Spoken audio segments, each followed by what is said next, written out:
Bonjour à tous, merci d'avoir vu vos réveils pour être ici présent. Exercice un peu difficile, particulier pour moi, puisque j'ai plutôt l'habitude de m'exprimer avec des notes qu'avec des mots, donc je vous demande toute votre indulgence. Mais j'ai répondu à cet appel de réveil créatif, parce que je trouve que c'est une initiative intelligente, importante, et notamment souvent dans le milieu de la musique dite classique, on a souvent une sorte de fossé entre les interprètes et le public. Et je pense que c'est à nous de partager, de parler de nos expériences et de donner des clés de compréhension d'ailleurs au public pour leur dire, ben voilà, en règle générale par exemple, dès que je présente un concert, systématiquement j'ai un micro et puis je dis, ben voilà, vous allez entendre telle œuvre de Mozart ou de Bach ou de Bartók, voilà dans quel contexte l'œuvre est née, voilà ce que souhaite nous exprimer le compositeur. Et je remarque que les gens dans le public, finalement, sont avides de ce genre de détails, qui ne sont pas des détails, qui sont absolument importants. On a besoin de clés de compréhension pour savourer l'art et de manière plus globale et plus profonde. Donc je suis ici, effectivement, pour cet exercice difficile de parler le matin, et de moi, même si ce n'est pas le but. Le but, c'est de parler de créativité, de création, mais comme la créativité et la création fait partie de mon quotidien, je vais être obligé de me dévoiler.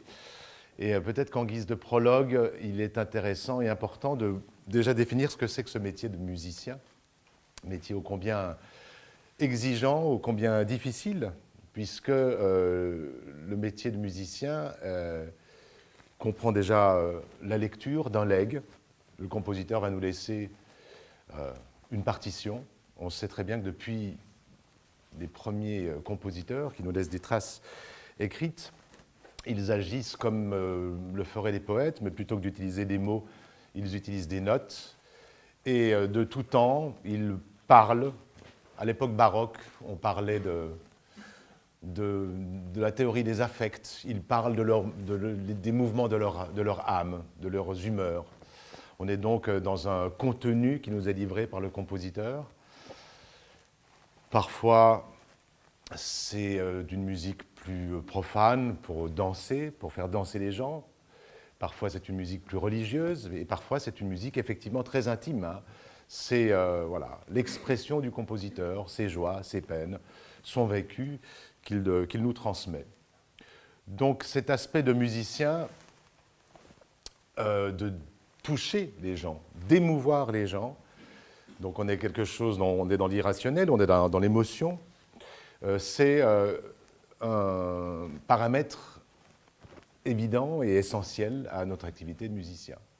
L'autre paramètre essentiel, c'est de pouvoir effectivement lire la musique et comprendre. Lorsque l'on lit une pièce de Racine ou de Molière ou qu'importe l'auteur, on a effectivement un texte avec une densité, avec une fluidité, avec un propos. Et finalement, nous autres musiciens, on apprend à décrypter une partition, se dire, tiens, que nous dit Beethoven au XIXe siècle, que nous dit Vivaldi au début du XVIIIe ou au fin XVIIe, et que nous dit Monteverdi, pour prendre des pays très, très différents, des époques différentes. On remarque finalement que le contenu est le même. Les musiciens et compositeurs, lorsqu'ils expriment une douleur ou une joie, je pense que Mozart souffrait de la même manière que souffrait Vivaldi et que souffre Stockhausen. Donc, à travers les siècles, ces émotions que le compositeur couche sur le papier ne changent pas. Ce qui change, par contre, c'est la forme. Et nous autres, musiciens, on est en face à la fois de ce contenu que l'on va pouvoir et devoir repérer, que nous dit le compositeur, et puis comment est-ce qu'on pouvait le dire, comment est-ce qu'on le disait à l'époque. Donc ça, c'est un autre paramètre qui est très, très, très important dans notre métier. Donc, premier paramètre, je pense, émouvoir, partager. Deuxième paramètre, qui est en totale liaison avec le premier. On ne peut pas émouvoir et partager quelque chose si on ne comprend pas le texte. Donc il y a cette notion de recherche. On est des chercheurs et on va prendre en compte un contexte historique, un contexte sociologique pour pouvoir cerner ce message et pouvoir parler d'authenticité musicale. On voit très bien qu'à l'époque de Mozart, quand on se croisait dans les couloirs de tel ou tel château, on faisait une grande révérence pour dire bonjour. Aujourd'hui, on fait ciao. Effectivement, le bonjour reste, mais la forme est totalement différente. Donc je ne peux pas, en tant qu'interprète, dire on va dire un bonjour chez Mozart en disant ciao. Donc ce côté-là est important. Et puis, autre côté qui est bien sûr essentiel pour pouvoir exprimer ce texte musical, puisqu'on est toujours en face d'un texte, on va devoir respecter les mêmes paramètres que lorsque je m'exprime. On va devoir articuler, on va devoir avoir pensé à la syntaxe, à la forme de tout ça, et aux intonations. Et pour pouvoir livrer cette musique donc avec un maximum d'authenticité musicale, il va falloir une technique. Moi, je suis violoniste. Tous les instruments ont des difficultés d'approche plus ou moins différentes. Le violon est un des instruments, dit-on, le plus difficile. Après, pour arriver à un stade de virtuosité, qu'on soit pianiste, flûtiste, violoniste, je pense que le passage est le même pour tous. Il y a des instruments qui demandent plus ou moins de longueur d'année d'études. Et le violon, par exemple, si on place sa main gauche sur le manche ou la touche, l'endroit où on va pouvoir poser les doigts pour obtenir des notes différentes, si on le pose 1 millimètre plus haut ou 1 millimètre plus bas, on a 2 notes différentes. Voilà un des aspects, par exemple, qui est difficile dans l'apprentissage de ces instruments. On dit toujours que le violon, enfin on dit toujours, c'est moi qui le dis, mais le violon, sur l'image que je donne quand je donne des masterclass, c'est que le violon est le prolongement des cordes vocales. Et on peut avoir des cordes vocales extraordinaires, si on n'a pas le souffle qui met en vibration ces cordes vocales, c'est inutile. Donc l'archet que l'on a dans la main droite va faire rentrer ces cordes vocales en vibration et va nous permettre d'exprimer. Et l'archet, effectivement, et le souffle, je viens de croiser Joël du Théâtre Merci juste avant, et puis on est en relation avec le théâtre. Le souffle qui porte la parole est essentiel. Et pour nous, ce travail-là, d'avoir les moyens techniques de partager cette musique, voilà quelque chose qui est indispensable. Donc, c'est une grande discipline, c'est un métier difficile, et en plus, on dit toujours qu'il y a 3 paramètres. Il y a le talent, alors ça, on ne peut pas s'en enorgueillir parce que ça nous tombe dessus, puis quelque part on travaille moins que les autres pour avancer plus vite. Après, on doit le faire prospérer, ce talent, on doit comme dans la parabole. Donc c'est une responsabilité, c'est quelque chose d'important quand on a reçu ce talent. Donc il y a la notion de travail qui intervient, et Dieu sait si le travail est important. C'est des heures et des heures et des heures de travail par jour. Et puis ensuite, pour réussir finalement à faire une carrière, c'est-à-dire s'exprimer, avoir la possibilité de donner des concerts, de s'épanouir dans son métier, il faut aussi faire des bonnes rencontres. Je croise souvent des jeunes qui ont beaucoup de talent, qui ont vraiment tout, et puis qui n'ont pas forcément la chance d'avoir rencontré telle ou telle personnalité, tel ou tel impresario, tel ou tel directeur de structure, etc. Il y a donc tous ces paramètres qui interviennent pour réussir, on va dire, à pouvoir s'exprimer en musique. Donc, voilà, je souhaitais un peu cerner ce métier de musicien. Alors moi, je suis rentré, on va dire, presque en sacerdoce il y a 45 ans, j'ai 50 ans, et c'est à l'âge de 5 ans que mes parents ont accepté que je fasse du violon. J'ai souvenir d'une photo, j'ai 3 ans, avec des petites culottes courtes comme ça, et des grosses chaussettes en laine rouge qui piquent, et où je joue avec 2 bouts de bois. Et je mime le violoniste. Mes parents étaient très surpris parce qu'ils étaient les 2 des fils de paysans.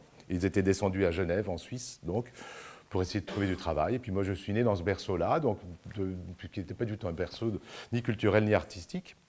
mais qui était un berceau avec des belles valeurs de cœur et des valeurs essentielles. Et mes parents ont toujours été surpris, effectivement, en se disant, mais pourquoi Gilles pose toujours avec ses 2 baguettes et puis joue du violon?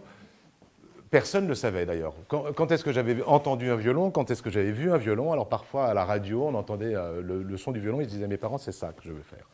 Donc ils ont attendu que j'ai 4 ans pour que je fasse une année de solfège, puis après à 5 ans, enfin j'ai eu mon violon.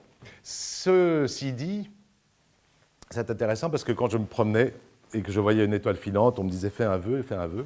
Et je ne faisais pas le vœu d'être le plus grand violoniste du monde, je faisais le vœu d'être un musicien. Et il y a une notion importante à savoir, c'est que jusqu'au début du XXe siècle, tous les interprètes sont des compositeurs et tous les compositeurs sont des interprètes.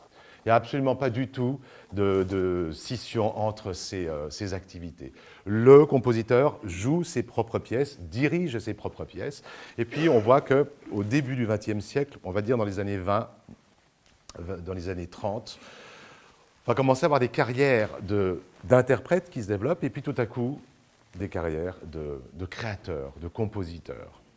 Et c'est terrifiant, puisqu'on en est arrivé au stade maintenant où quand on fait plusieurs choses, c'est-à-dire ce que j'essaie de faire depuis toujours, de défendre l'idée du musicien complet, c'est-à-dire je sais très bien que je ne pourrais pas me nourrir que de mon activité d'interprète, que c'est ce besoin d'écrire dans la musique, de composer, d'ailleurs il est né très tôt. Moi j'ai écrit mes premières notes, je sais pas, j'avais 10 ans, je montrais ça à ma prof qui riait parce que c'était du sous je ne sais pas quoi. C'était tout en clé de sol, enfin je prenais absolument aucun compte des paramètres, mais enfin j'écrivais. Il y avait ce besoin, et puis après c'est devenu bien sûr beaucoup plus sérieux. Dans un premier temps, je disais toujours que quand je livrais mes premières pièces et mes premières petites commandes ou quand j'avais des occasions de présenter ma musique, alors c'était très simple parce que si elle ne plaisait pas, je disais, mais vous savez, moi je suis violoniste, hein, je fais ça comme ça pour le... Puis après, bon, j'ai dû assumer hein, cet aspect créatif et de création dans mon métier. C'est effectivement aujourd'hui difficile, surtout en France, parce que la France est un pays quand même très rationnel, où on a besoin de mettre des étiquettes, vous êtes un violoniste baroque, vous êtes un violoniste moderne, vous êtes un compositeur, etc., d'accepter qu'une personne puisse être un peu à l'image des musiciens anciens, mais pas si anciens que ça, puisque jusque dans les années 1920, 1930, il n'y avait encore pas du tout cette scission. Mais aujourd'hui, c'est difficile, en France surtout, de pouvoir dire, bah oui, je suis à la fois compositeur, à la fois interprète, à la fois pédagogue, parce que j'aime partager mon vécu et mes expériences. Et alors que dans d'autres pays, comme en Allemagne, en Suisse, en Autriche, dans certains pays dans lesquels j'ai vécu de par mon parcours un peu personnel, c'était c'était tout à fait admis. Donc, l'aspect créatif, pour moi, est essentiel. J'ai eu ce besoin très tôt, quand j'étais en face d'une partition, par exemple, de Jean-Sébastien Bach. Ça a été un peu le déclic, d'ailleurs, quand j'avais 16 ans, 17 ans. Alors, mes maîtres me disaient, voilà, ça, il faut jouer comme ça, ici, il faut vibrer, ici, tu vas faire ça comme ça. Et puis, je leur disais, mais pourquoi il faut que je fasse ça comme ça? Et on me disait, mais parce que moi, mon maître m'a appris ça, et son maître lui avait appris ça, etc. Mais je dis, mais notamment avec la musique de Bach, on a un legs extraordinaire, on a des suites pour violon, où on a des menuets, des sarabandes, des gigues, des bourrées, tout ça, ce sont des danses. Et j'avais besoin de savoir, mais ne serait-ce que comment on dansait ça, pour pouvoir les exprimer. Et j'avais cette demande, et j'étais en face de gens, mais qui étaient extraordinaires. Mais j'ai une immense admiration pour les maîtres que j'ai eus. J'ai une chance incroyable dans ma vie d'avoir rencontré ces gens. Mais ils faisaient partie de cette génération de gens qui disaient, voilà, on fait ça comme ça, on fait ça comme ça, sans avoir forcément cette démarche d'authenticité musicale par rapport à la musique baroque, qui est une démarche qui est venue assez tard, hein, parce que c'est que dans les années 1950, dans le fond, qu'on a commencé à se dire, mais comment est-ce qu'on jouait cette musique?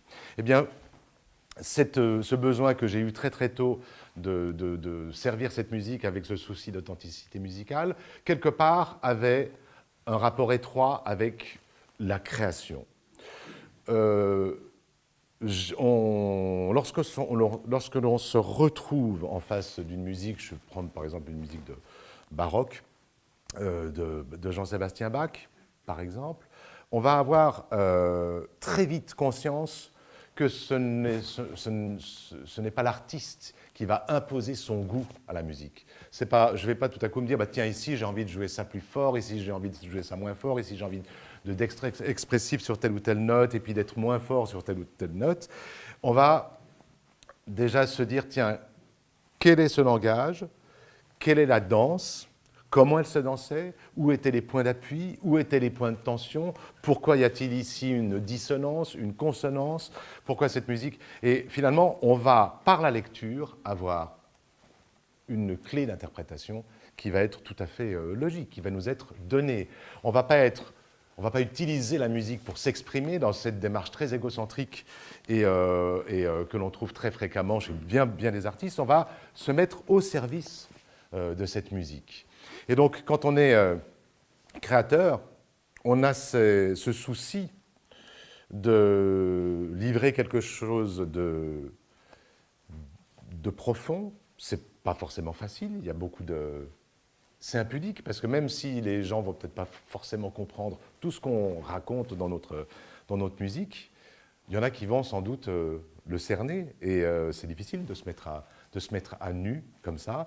Mais c'est une démarche pour moi, celle de compositeur, qui s'est avérée essentielle et bien plus importante quelque part que celle d'interprète. Souvent, et je me souviens très bien, parce qu'on a des rêves comme ça de gosse. Moi, j'avais de la chance, parce qu'effectivement, j'avais beaucoup de facilité. Je suis né en Suisse, où, en plus, c'est un pays avec vraiment beaucoup de culture. Chaque ville a pratiquement son orchestre. Il y a une grande activité, une grande émulation.